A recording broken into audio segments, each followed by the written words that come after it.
On my 75th birthday, a milestone I hadn't even planned to celebrate, my sister Vivian looked across the long dining table and smiled at me. Deela, she said, her voice ringing clear and strong. Tell me, are you enjoying your $500,000 trust fund? I stared back at her, utterly confused. The words felt incomplete, like scattered pieces of a puzzle I couldn't put together. Slowly, the question sank in, and a tight knot began to form in my chest. What trust fund are you talking about? I managed to ask, my voice barely above a whisper.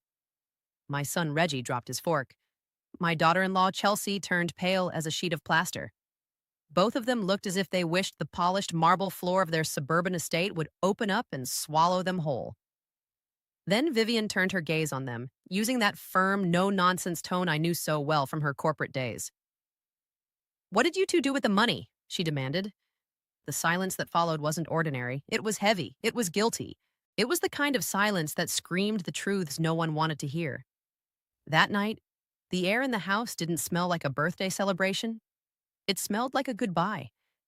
The kind you sense coming, but refuse to name. I sat at the head of the table as usual, feeling like little more than an ornament among the expensive dinnerware and crystal glasses I had never owned in my own small apartment. 75 years old, 75 years. And my son Reggie had insisted so strongly on celebrating my birthday in his opulent house that I couldn't refuse. Not because I wanted to be there, but because a mother never stops searching for her children's affection, even when it costs her dignity. My name is Delilah Ames. I was born in a neighborhood where women were taught from girlhood to be quiet, to obey, to smile even when everything inside was breaking. I married young. I had 2 children. I was widowed 5 years ago.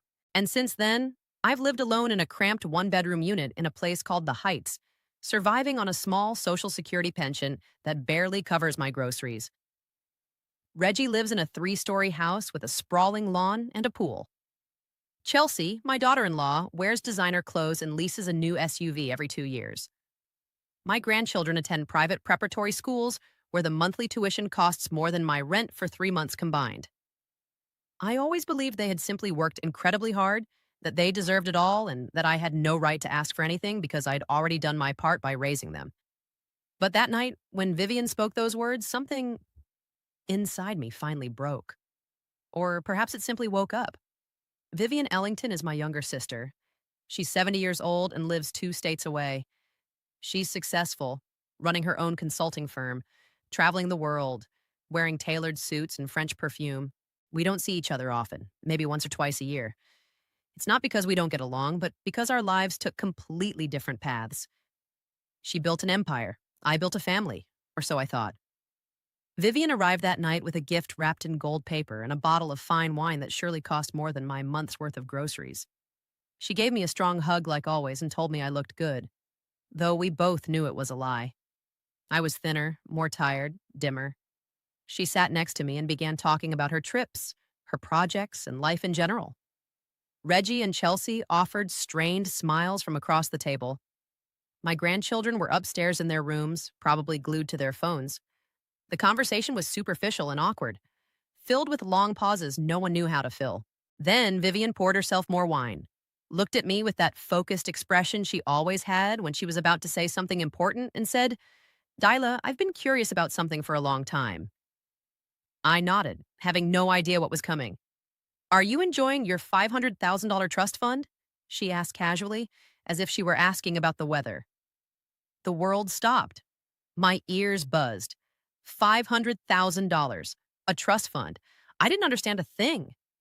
I looked at Vivian as if she were speaking an entirely different language. What trust fund are you talking about? I asked, my voice so small I almost didn't recognize it as my own. Vivian frowned and looked straight at me. The trust fund your husband set up for you before he passed. You're not using it. I felt the floor tilt beneath my feet. My husband, my late husband, a trust fund? He had never spoken to me about it. I'd never seen any documents. I'd never received any money. Nothing. Absolutely nothing. I don't know anything about that, I murmured, feeling the sting of tears in my eyes. Vivian placed her wine glass on the table with a dry thud. Her face hardened. She was no longer the kind sister who had arrived with gifts. She was the relentless businesswoman who tolerated neither lies nor betrayal. She turned to Reggie and Chelsea, who were frozen like statues. "What did you do with the money?" she asked in a voice so cold it seemed to drop the temperature in the room. Reggie cleared his throat and tried to smile. "Aunt Vivian, I think there's a misunderstanding." "There is no misunderstanding." Vivian cut him off. "I was present when your father signed those documents. I was a witness. $500,000 in an irrevocable trust for Delilah with clear instructions that she was to receive monthly payments for life. Where is that money?" Chelsea stood up so quickly her chair nearly toppled over. "I need to go to the bathroom," she mumbled, practically sprinting from the room. Reggie stayed put, opening and closing his mouth like a fish out of water. His eyes avoided mine. And in that moment, I knew. I knew my sister was telling the truth. I knew my son had robbed me. I knew that everything he had, everything he flaunted, everything that made me feel like a burden had been built with my money. "Mama," Reggie began, using that whiny child's voice he used when he'd done something wrong. "Let me explain." But I raised my hand. I didn't want to hear it, not yet. First, I needed to understand. I needed to process. I needed to breathe. Vivian pulled out her phone. "I'm calling Elias Carter," she stated firmly. "The attorney who handled your father's trust. He has all the copies, all the documents, everything." Reggie paled even further. "Auntie, that's not necessary."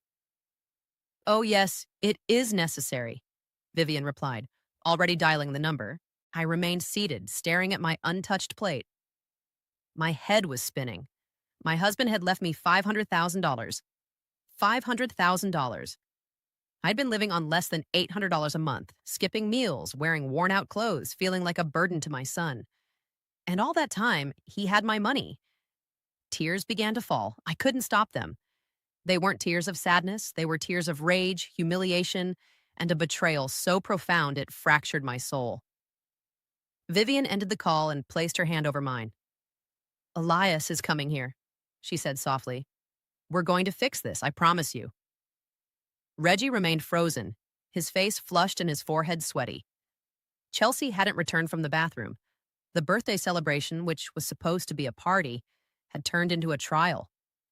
And I, the guest of honor, was the only one who hadn't known I was the victim of a crime. To understand how I arrived at that moment, sitting at that table feeling like an idiot, you need to go back in time with me. You need to see who I was before that night, before discovering that my own blood had stolen the life I deserved.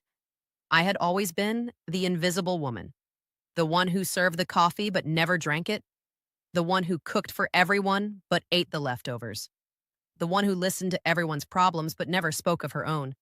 That's how I was raised. That's how I raised my children. That's how I lived for 75 years. My husband Jeremiah passed away 5 years ago from a sudden heart attack. He was a hard-working man, honest and quiet like me. He worked his whole life as an accountant for a mid-sized firm. We weren't wealthy, but we weren't starving either. We had a modest house, an old car, a simple life. Or so I thought. When he died, I was devastated. Not just by the pain of losing him, but because I felt completely lost. He had handled all the money, all the paperwork, all the important decisions. I only signed where he told me to sign. I never questioned. I never doubted. I trusted him completely. Reggie took charge of everything after the funeral. He organized the paperwork. He spoke with the attorneys. He explained that Dad had left some debts and that the pension I would receive would be small. He told me we needed to sell the family house to cover those obligations. I accepted everything without question. What did I know about finance? What did I know about law? I moved into a tiny apartment in a distant neighborhood, a one-bedroom unit with a minuscule kitchen and a bathroom that constantly had plumbing problems. The rent was $350 a month. My pension was $800. I budgeted every single day to make ends meet. I bought the cheapest food at the supermarket. I walked instead of taking the bus to save $1. I turned off the lights as soon as I left a room. Reggie visited me once a month, maybe. He was always rushed, always with his phone in his hand. He would hand me $200 and tell me it was all he could spare. I would thank him as if he were giving me the world. $200 made the difference between eating chicken or just rice that week. Chelsea never came with him. She said she was busy with the kids, with work, with a million things. The few times I saw her, she looked at me with a mix of pity and disdain, as if I were an old piece of furniture that was no longer useful but couldn't be thrown out. My grandchildren treated me like a stranger. When Reggie invited me to their house for the holidays, they barely greeted me. They would rush upstairs to their rooms filled with expensive toys and giant screens. I stayed downstairs sitting in the enormous living room, feeling small, feeling out of place. I looked at their house and couldn't understand how my son had achieved so much. 3 floors, marble tiles, imported furniture, a kitchen that looked like it belonged in a magazine. Chelsea showed off her designer handbags. Reggie talked about his investments. I thought maybe he was smarter than his father, more ambitious, more capable. I never suspected that everything he had was mine. The days in my apartment were all the same. I woke up early even though I had nothing to do. I drank watery coffee because the good stuff was too expensive. I looked out the window at people rushing to their jobs, their lives, their purpose. I didn't have one anymore. I cleaned the apartment even though it was already clean. I watched soap operas I didn't care about just to hear voices other than my own. I cooked for one person and saved the leftovers for the next day and the day after that. My neighbors were kind but distant. Everyone worked. Everyone had busy families. I was the old lady in apartment 203, the one who said hello in the hallway, the one who never caused trouble, the one who paid her rent on time by selling some of the few pieces of jewelry I'd left when the money ran out. I had one friend, Pete. She lived in the unit next door. She was a widow too, but she had a better pension. Her children called her every day, visited on weekends, and paid for her trips. I envied her in silence. Peta noticed things. She asked me why my son was never around, why I wore the same clothes all the time, why she sometimes heard me crying at night when I thought no one could hear. One day, while having tea in her apartment, she told me something that stuck with me. Delilah, you've always been the type to swallow everything, to endure, to keep quiet. But nobody's going to give you a medal for suffering in silence. Sometimes you have to stop swallowing. Sometimes you have to spit out what's poisoning you. I laughed nervously. I told her I was fine, that I lacked nothing, that my son did what he could for me. But Pet looked at me steadily and shook her head. One day you're going to wake up, Delilah. And when you do, I hope it's not too late. I didn't understand her words then. The flashbacks came in waves. I remembered when Reggie was a child, and I worked cleaning offices to pay for his college application fees. I remembered the sleepless nights when he was sick, and I didn't have money for a doctor, but I took him anyway. I remembered selling my wedding ring to pay for his university tuition. I also remembered how he started to be ashamed of me as he grew up, how he stopped introducing me to his friends, how he asked me not to pick him up from school because the other kids made fun of my old clothes.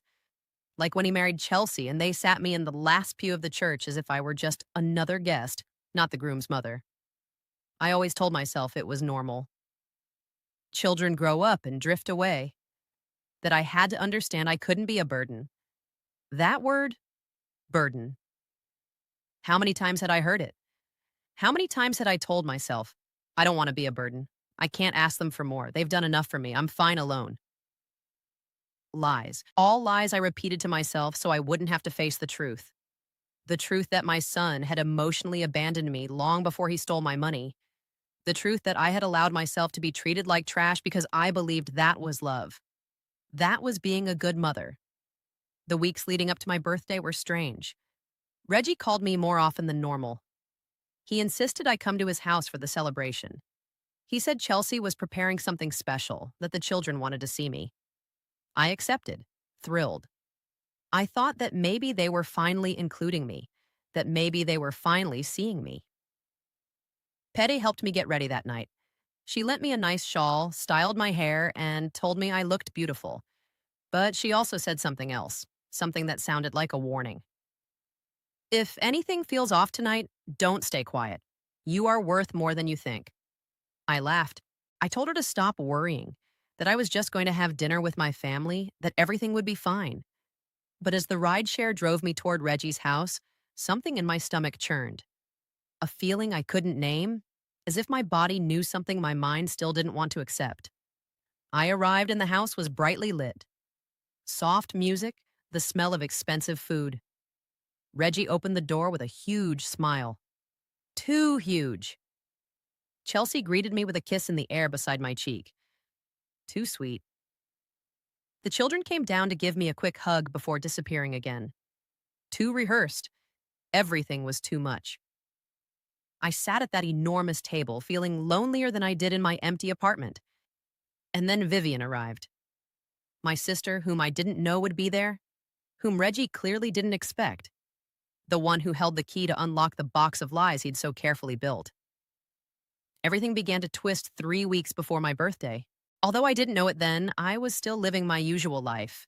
My small life, my day-to-day survival on $800 a month, and the illusion that things would improve someday. It was a Tuesday afternoon. I was sitting in my living room watching the news when the phone rang. It was Reggie. That was already odd. He didn't call on Tuesdays. He called on Sundays, if at all. And the conversations always lasted less than 5 minutes. Mama, he said in a strange voice, a voice trying to sound casual but filled with something I couldn't identify. How are you? Fine, son. Everything good over there? Yeah, everything's good. Hey, I wanted to talk to you about your birthday. It's coming up, right? My birthday, 75. I hadn't thought much about it. Why bother? There was nothing to celebrate. Just another year of loneliness. Another year of counting coins. Yes, the 23rd, I replied without much enthusiasm. Chelsea and I want to do something special. A dinner at the house. How does that sound? I was surprised. They never organized anything for me. I had spent my last birthday alone, eating canned soup in front of the television. You don't have to go to any trouble, I said automatically. I'm fine. I don't need anything. Mama, it's no trouble. We want to do it. The kids want to be there too. It's going to be nice. Something in his tone made me uneasy. He was too insistent, too anxious. But I wanted to believe him. I wanted to believe that maybe my son was finally seeing me, that maybe he finally cared. Okay, I accepted. Thank you, son. Perfect. I'll send a car to pick you up that day. Don't worry about a thing. He hung up quickly as always. I stayed there with the phone in my hand, feeling a mix of emotion and suspicion. Why now? Why this year? What had changed? The following days were like all the others, but I couldn't stop thinking about that dinner. It made me hopeful. It allowed me to dream that maybe things between Reggie and me could improve, that maybe he had reflected, that maybe he remembered everything I had done for him. A week later, Reggie called again. This time his voice sounded tenser. Mama, I need to ask you something. Have you talked to Aunt Vivian lately? The question surprised me. Vivian and I spoke every 2 or 3 months. Short conversations. She was always busy.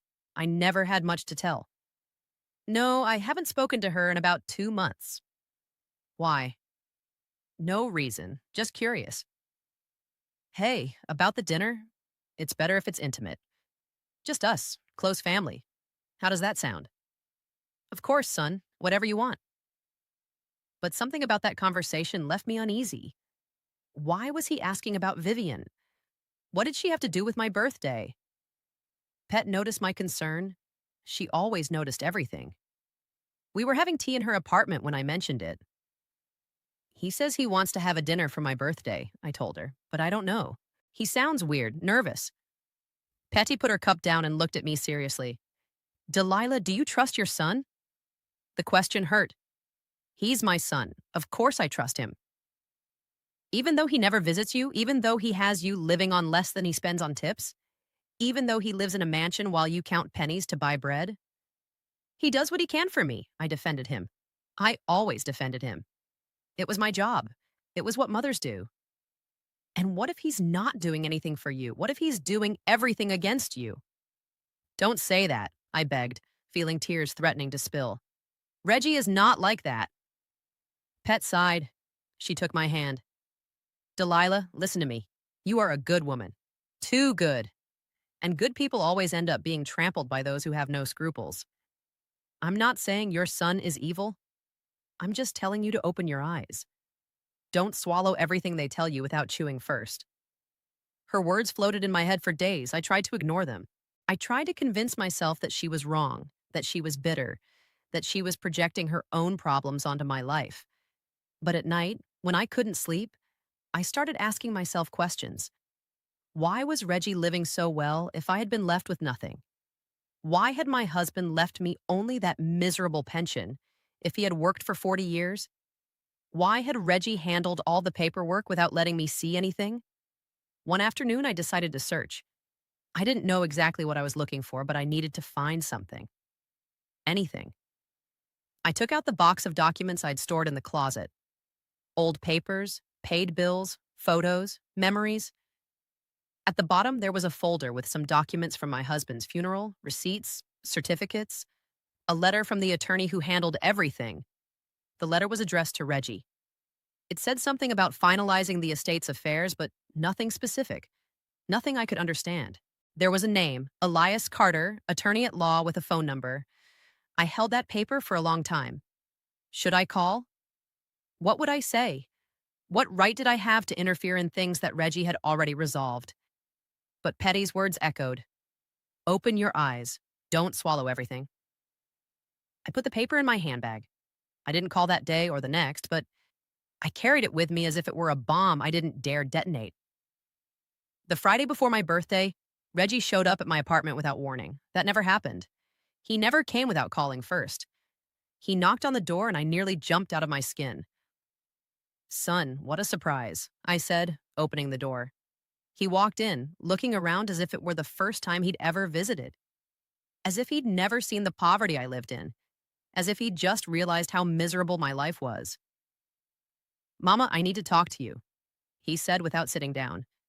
Did something happen? Are you okay? Yes, yes. I just wanted to confirm that you're coming to dinner on Tuesday. It's important that you're there. Of course I'll be there. You already told me. He ran his hand through his hair.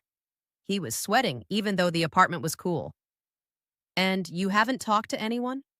No one has called you asking about Dad, about money things? My heart started beating faster. No, who would call me? No one.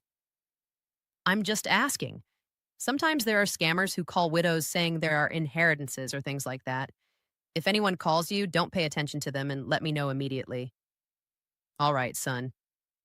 He gave me a quick kiss on the forehead and left as fast as he arrived. I stood there in the middle of the room, feeling that something terrible was about to happen. I couldn't sleep that night. I tossed and turned, thinking about everything. The strange calls, the unexpected visit, the warnings about scammers, the insistence on the dinner. The next day, I pulled out the paper with the attorney's number. I looked at it for hours. Finally, with trembling hands, I dialed. A secretary answered. Carter Law Group, good afternoon. Good afternoon. I'd like to speak with Mr. Elias Carter. Who may I say is calling? Delilah Ames. I'm Jeremiah Ames's widow. He handled some affairs for my husband 5 years ago. There was a pause. One moment, please. The wait was eternal. I almost hung up 3 times, but something stopped me. Finally, a male voice. Mrs. Ames, this is Elias Carter. What a surprise to hear from you after so long. Excuse me for bothering you, I began, my voice trembling. I just wanted to ask about my husband's papers. You helped with everything after his death. Yes, that's right. I worked with your son Reggie on all the paperwork, and there was something about a trust fund. The silence on the other end was deafening, so long that I thought the call had been disconnected. Mrs. Ames, the attorney finally said, his voice very serious, I think you and I need to talk urgently. My birthday dawned gray, as if the sky knew what I still refused to accept. I woke up early, even though the dinner was in the evening. I couldn't sleep thinking about the conversation with the attorney, Elias Carter. After that call, he had asked me to meet him. He told me there were things I needed to know, things that should have been told to me 5 years ago. But I asked him to wait. I told him I had a family dinner and that we could talk afterward. I don't know why I did that. Maybe because a part of me still wanted to believe that everything was a misunderstanding, that my son hadn't betrayed me. Pet knocked on my door mid-morning. She brought a small cake with one candle. So you don't spend your birthday without blowing out at least one candle, she said with a sad smile. We sat in my living room, eating cake with watery coffee. She looked at me as if she wanted to say something, but didn't dare.